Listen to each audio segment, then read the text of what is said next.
ஏற்கனவே ஒரு நூலை வெளியிடுகிற வாய்ப்பை பெற்றிருந்தேன். தற்போது மிக கடினமான பணிகளை மேற்கொண்டு கள ஆய்வுகளை செய்து நேர்காணல்களை பெற்று மிகப்பெரிய ஒரு நூலாக இதனை அவர் தொகுத்திருக்கிறார். வந்ததும் நான் ஃபாதர் மார்க் அவர்களிடத்திலே கேட்டேன், கிறிஸ்தவத்தில் இவ்வளவு பெரிய அளவில் சாதி இருக்கிறதா என்று. இதைவிட இன்னும் பெரிதாக இருக்கிறது என்று சொன்னார். ஜாதி என்றாலே பெரியது தானே, மிக பெரிதாகத்தானே இருக்கிறது என்று சொன்னார். இந்திய சமூக கட்டமைப்பில், குறிப்பாக இந்து சமூக கட்டமைப்பில் ஜாதி என்பதுதான் அடிப்படையாக இருக்கிறது, வேறாக இருக்கிறது. அதை தவிர்த்துவிட்டு நாம் இந்த சமூக கட்டமைப்பை புரிந்து கொள்ள முடியாது, அதை கடந்து செல்லவும் முடியாது. அதை புரிந்து கொள்வது என்பதுதான் இன்றைக்கு நாம் நடத்துகிற போராட்டமாக இருக்கிறது. ஏறத்தாழ 2000 ஆண்டுகளாக இந்த போராட்டம் நடைபெற்று கொண்டிருக்கிறது. நம்முடைய காலத்தில் மட்டுமல்ல, 2500 ஆண்டுகளுக்கு முன்னால் இந்த மண்ணில் தோன்றிய மாமனிதர் கௌதம புத்தர் காலத்தில் இருந்து இந்த சாதிய கட்டமைப்பை புரிந்து கொள்வதற்கான போராட்டம்தான் கருத்தியல் தளங்களில் நடைபெற்று கொண்டிருக்கிறது. புரிந்து கொள்வதற்கே இந்த போராட்டம் என்று சொன்னால், புரிந்து கொண்ட பிறகு இதை நாம் வீழ்த்த வேண்டும் அல்லது வேறறுக்க வேண்டும் என்று எவ்வளவு நாட்கள் போராட வேண்டியிருக்கும் என்பதை எண்ணி பார்க்க வேண்டும். ஒரு கருத்தை புரிந்து கொள்வது, அதன் அடிப்படையில் நம்முடைய செயல் திட்டங்களை வரையறுப்பது, இந்த இரண்டும் மிக மிக முக்கியமானது. வாழ்வின் எல்லா தளங்களிலும் இந்த போராட்டம் நிகழ்ந்து கொண்டே இருக்கிறது. நாம் அறிந்தோ அறியாமலோ இந்த சமூக கட்டமைப்பு நமக்கு கருத்தியல் ரீதியாக வழிநடத்துகிற ஒரு சூழலில் இருக்கிறோம். நம்மை வழிநடத்துகிறது, அந்த சூழலில் நாம் இருக்கிறோம். ஒரு அமைப்பில் சேர்ந்து, ஒரு கட்சியில் சேர்ந்து, ஒரு இயக்கத்தில் சேர்ந்து ஒரு கருத்தை உள்வாங்கிக் கொள்வது என்பது மட்டுமல்ல கருத்தியல் தளத்தில் ஆற்றுகிற பணி. எந்த இயக்கத்திலும் சேராமலேயே, எந்த அமைப்பிலும் இணையாமலேயே, எந்த சங்கத்திலும் உறுப்பினர் ஆகாமலேயே நாம் ஏதேனும் ஒரு கருத்தை உள்வாங்கிக் கொண்டுதான் வாழ்கிறோம். குடும்பம் என்பது ஒரு அமைப்பு தான். ஒவ்வொரு குடும்பமும் ஒரு கருத்தின் அடிப்படையில் தான் உருவாகிறது, ஒரு கருத்தியலின் அடிப்படையில் தான் இயங்குகிறது. ஒரு கொள்கை அல்லது கோட்பாடு என்கிற கருத்தியலின் அடிப்படையில் தான் இயங்குகிறது. ஆகவே இந்திய சமூக கட்டமைப்பில் குடும்பம் என்பது ஒரு கோட்பாட்டு பின்னணியோடு தொடர்புடையது என்பதை முதலில் நாம் உணர்ந்து கொள்ள வேண்டும். குடும்பம் என்பது அரசியலுக்கு அப்பாற்பட்டது என்று நாம் கருதலாம். ஆனால் குடும்பம் ஒரு கருத்தியலை அடிப்படையாக கொண்டுதான் இங்கே இயங்குகிறது. அந்த குடும்பம்தான் நமக்கு குழந்தை பருவத்திலிருந்து அனைத்தையும் கற்றுத்தருகிறது. உண்பதற்கு, உடுத்துவதற்கு, உரையாடுவதற்கு, பேசுவதற்கு, உழைப்பதற்கு, நட்பை தீர்மானிப்பதற்கு, திருமணத்தை முடிவு செய்வதற்கு, கலாச்சாரத்தை பின்பற்றுவதற்கு அனைத்தையும் நமக்கு கற்றுத்தருவது நாம் சார்ந்திருக்கிற குடும்பம்தான்.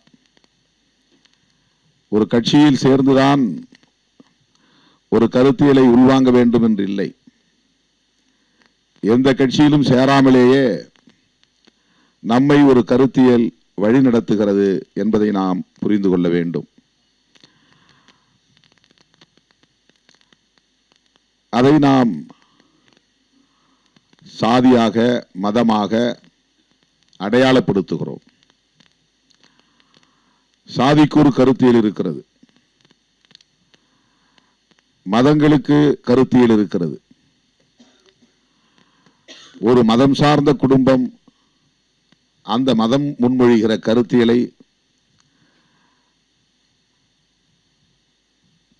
தலைமுறையாக உள்வாங்கிக் கொண்டு இயங்குகிறது.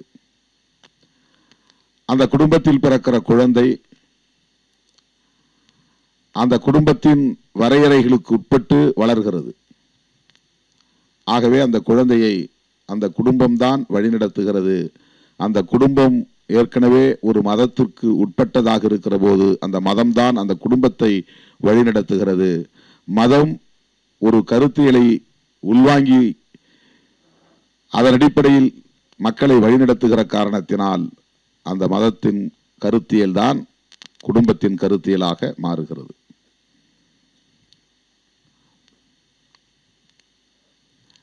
எனவே நம்மை வழிநடத்துவது ஒரு கருத்தியல் தான், ஐடியாலஜி. அரசியல் ரீதியாகத்தான் ஒரு ஐடியாலஜியின் கீழ் இயங்க வேண்டும் என்பது இல்லை.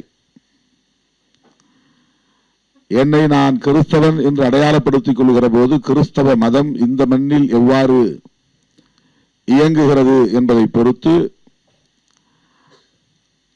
அந்த குடும்பம் அந்த கருத்தியலை ஏற்றுக்கொண்டு இயங்குகிறது, உள்வாங்கிக் கொண்டு இயங்குகிறது, கட்டுப்பட்டு இயங்குகிறது, கீழ்ப்படிந்து இயங்குகிறது. ஆகவே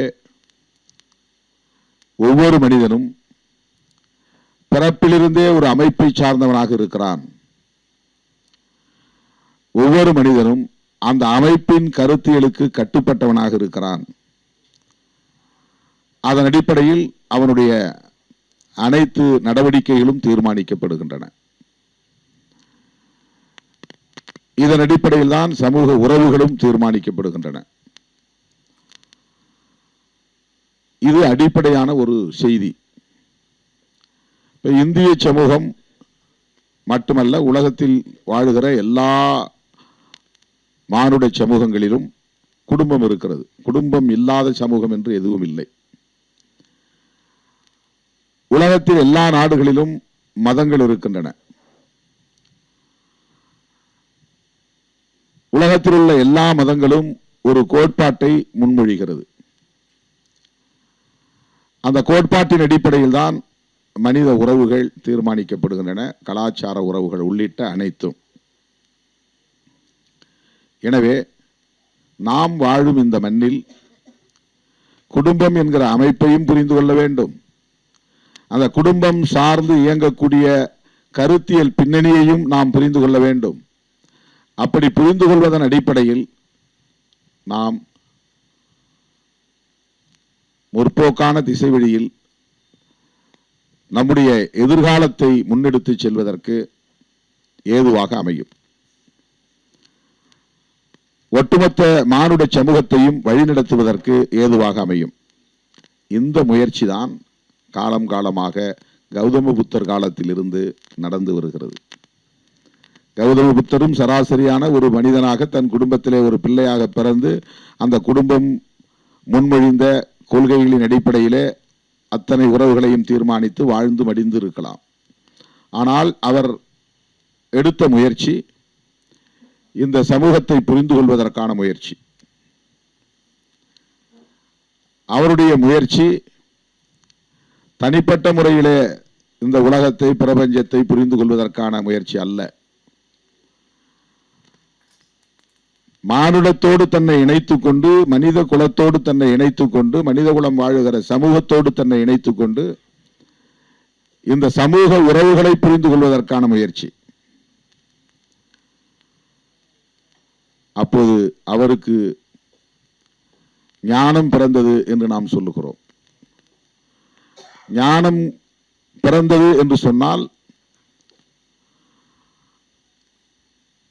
சமூக உறவுகளை பற்றிய புரிதல் அவருக்கு கிடைத்திருக்கிறது என்பதுதான், வேறொன்றுமில்லை. மனித உறவுகளுக்கு இடையிலான இணைப்பை, பிணைப்பை, இடைவெளியை, முரண்களை, மோதல்களை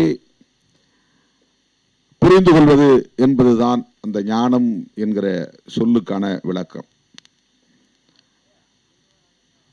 அதன் அடிப்படையில் தான் அவர் மக்களுக்கு போதிக்க தொடங்கினார். அவருடைய போதனையில் இருந்து நாம் நம்முடைய அரசியலை புரிந்து கொள்ள முயற்சித்தால் ஒன்று நமக்கு கிடைக்கிறது. இந்திய சமூக கட்டமைப்பில் அவருடைய காலத்திலிருந்து, அதற்கு முன்பு அவரை போல பல ஞானிகள் தோன்றியிருக்கலாம், அவருக்கு பல முன்னோர் இருந்திருக்கலாம், முன்னோடிகள் இருந்திருக்கலாம். ஆனால் வரலாற்றின் பார்வைக்கு எட்டிய காலம் என்று வருகிற போது நமக்கு கௌதம புத்தர் காலத்திலிருந்து இந்திய சமூகத்தை நாம் பகுத்து பார்த்தால் இந்த மண்ணில் நீண்ட நெடிய கருத்தியல் போராட்டம் நிகழ்ந்திருக்கிறது. இந்த கருத்தியல் போராட்டத்தில் மிக முக்கியமானது மனிதகுலம் பாகுபாடுகளுக்கு உட்பட்டதாக இருக்கிறது. Discriminatory society.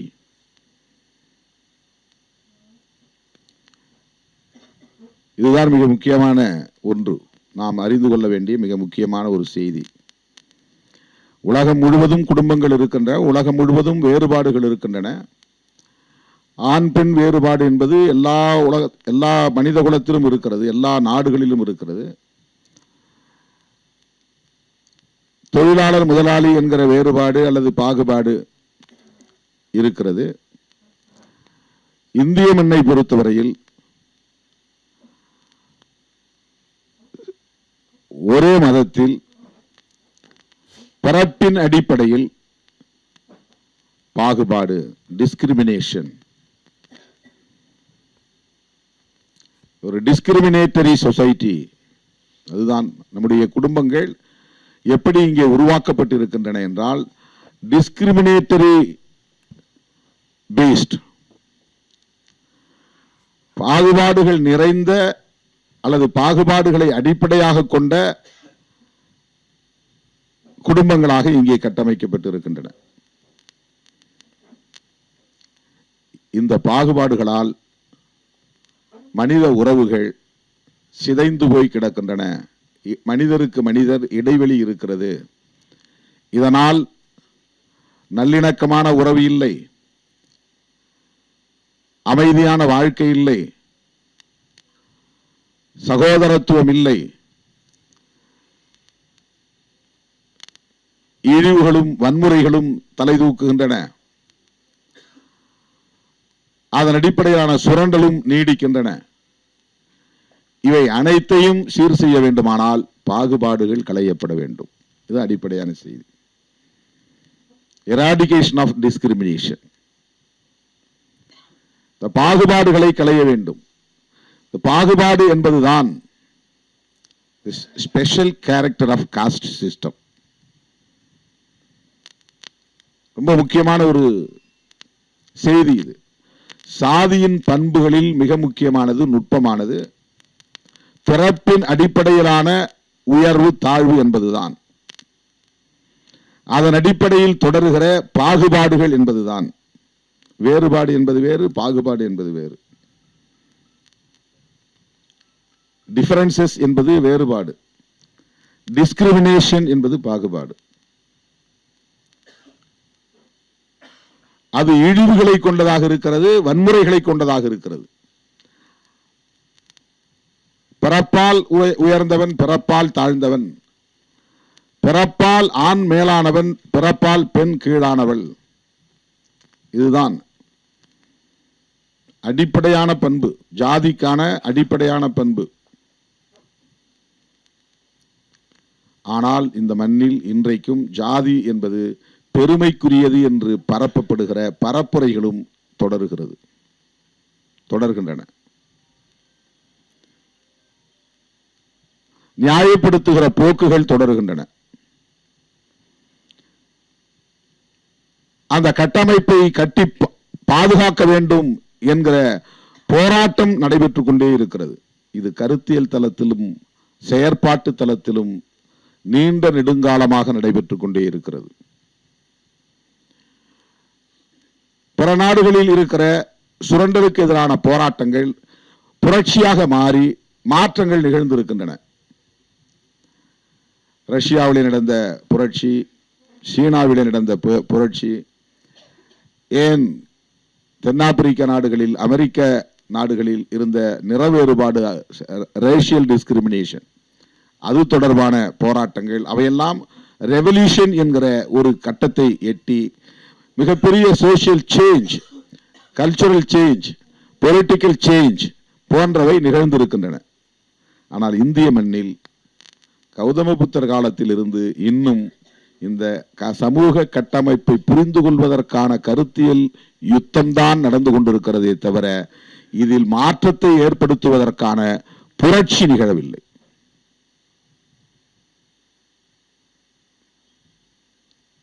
There is no revolution at all in our country for social change, radical changes, revolutionary changes. ஏன் நிகழவில்லை? எத்தனையோ மகான்கள் தோன்றியிருக்கிறார்கள். அவர்கள் இந்த சமூக அமைப்பை பற்றி போதனை செய்திருக்கிறார்கள், இந்த உறவுகளை பற்றி போதனை செய்திருக்கிறார்கள். எத்தனையோ இயக்கங்கள் மக்கள் இயக்கங்களாக மாறி போராட்டங்கள் நடந்திருக்கின்றன. ஆனாலும் கூட ரஷ்யாவிலே நடந்ததை போன்ற ஒரு புரட்சியோ, சீனாவிலே நடந்ததை போன்ற ஒரு புரட்சியோ ஏன் இந்திய மண்ணில் நிகழவில்லை? இது மிக முக்கியமான ஒரு கேள்வி. கிறிஸ்தவம் உலக நாடுகள் முழுவதும் பரவி இருக்கின்றன. நூற்றுக்கணக்கான நாடுகளில் கிறிஸ்தவம் பரவி இருக்கிறது. இந்தியாவிலும் கிறிஸ்தவம் பரவி இருக்கிறது. இந்தியாவுக்கு வந்த கிறிஸ்தவம் எப்படி இங்கே இருக்கிற சூழலுக்கு ஏற்ப தன்னை தகவமைத்துக் கொண்டது? இங்குள்ள சூழலை ஏன் அது மாற்றவில்லை? ஏற்கனவே இங்கு இருக்கிற பழைய சமூக கட்டமைப்பில் பெரிய அளவிலான மாற்றம் நிகழாமல் அல்லது அடிப்படையில் மாற்றத்தை நிகழ்த்தாமல் கிறிஸ்தவம் இங்கே வேரூன்றி இருக்கிறது, கிறிஸ்தவம் இங்கே வளர்ந்து இருக்கிறது, கிறிஸ்தவம் இங்கே தன்னை தக்க வைத்துக் கொண்டிருக்கிறது, கிறிஸ்தவம் இங்கே வாழ்ந்து கொண்டிருக்கிறது, வளர்ச்சி அடைந்திருக்கிறது. ஆனால் இந்த மண்ணில் ஏற்கனவே நீடித்திருக்கக்கூடிய சாதிய வேர்கள் கிறிஸ்தவத்திற்கு நீரளிக்கக்கூடியதாக, சக்தி அளிக்கக்கூடியதாக மாறி இருக்கிறது. இது ரொம்ப அபூர்வமான ஒன்றாக தெரிகிறது. உலகத்தில் எல்லா நாடுகளிலும் கிறிஸ்தவம் போயிருக்கிறது. அங்கே எங்கும் அந்த மண்ணின் தாக்கம் கிறிஸ்தவத்தின் மீது பெரிதாக இல்லை. ஆனால் இந்திய மண்ணில் இந்த மண்ணின் தாக்கம் கிறிஸ்தவத்தில் இருக்கிறது. கிறிஸ்தவம் பிற நாடுகளில் அது தன்னுடைய தாக்கத்தை மேலாதிக்கமாக செலுத்தி இருக்கிறது. அரசியல் தளங்களில் எல்லா இடங்களிலும் ஆட்சி செய்கிறது. சமூக தளங்களில், பண்பாட்டு தளங்களில் கிறிஸ்தவம் தான் நிகழ்ந்து கொடுத்திருக்கிறதே தவிர ஏற்கனவே இருக்கிற இந்த சாதிய கட்டமைப்பு நிகழ்ந்து கொடுக்கவில்லை. அதனுடைய விளைவுதான் இந்த புத்தகம்.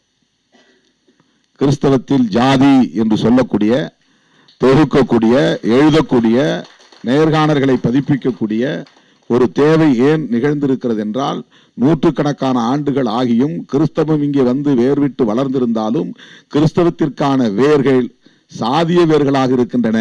அடிப்படையான கிறிஸ்தவ வேர் ஆதி வேர்களாக இல்லை. ஆதி காலத்தில் கிறிஸ்தவ எத்தகைய பண்புகளை கொண்டதாக இருந்ததோ அந்த வேர்கள் இந்திய மண்ணில் இல்லை.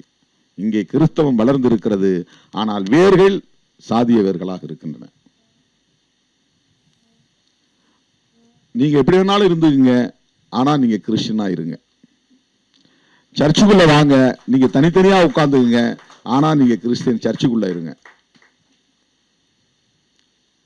தனித்தனி சுடுகாடு கிறிஸ்தவர்களுக்கு, ஆனால் நீங்கள் எல்லாம் கிறிஸ்தவர்கள். இந்த பிளெக்சிபிலிட்டி கிறிஸ்தவத்தின் பலவீனம் என்று நான் சொல்ல மாட்டேன். இந்த மண்ணில் இருக்கிற சாதி அவ்வளவு கடுமையானதாக இருக்கிறது, வலுவானதாக இருக்கிறது. கிறிஸ்தவத்தையே உள்வாங்கி விழுங்கக்கூடிய அளவுக்கு இந்த மண்ணில் இருக்கிற சாதிய வேர்கள் வலுவானதாக இருக்கின்றன. கிறிஸ்தவம் வந்த பிறகுதான் எல்லோருக்கும் கல்வி கிடைத்தது. கிறிஸ்தவம் வந்த பிறகுதான் சுகாதாரம், மருத்துவம் கிடைத்தது. கிறிஸ்தவம் வந்த பிறகுதான் வெளிச்சம் கிடைத்தது. கிறிஸ்தவம் வந்த பிறகுதான் பழைய மூடத்தனமான பழக்க வழக்கங்களை ஒழிப்பதற்கு ஏற்ற புதிய புதிய சட்டங்கள் பிறந்தன. உடன்கட்டை ஏறுகிற வழக்கத்தை ஒழிப்பதற்கு சட்டம் வந்தது. பாலிய விவாகத்தை அழித்தொழிப்பதற்கான சட்டங்கள் வந்தது. விதவை மறுமணம் செய்யலாம் என்பதற்கான சட்டங்கள் வந்தன. உழைக்கிற மக்களுக்கு நிலம், வீட்டு மனை போன்றவை வழங்க வேண்டும் என்பதற்கான சட்டங்கள் வந்தன. இவையெல்லாம்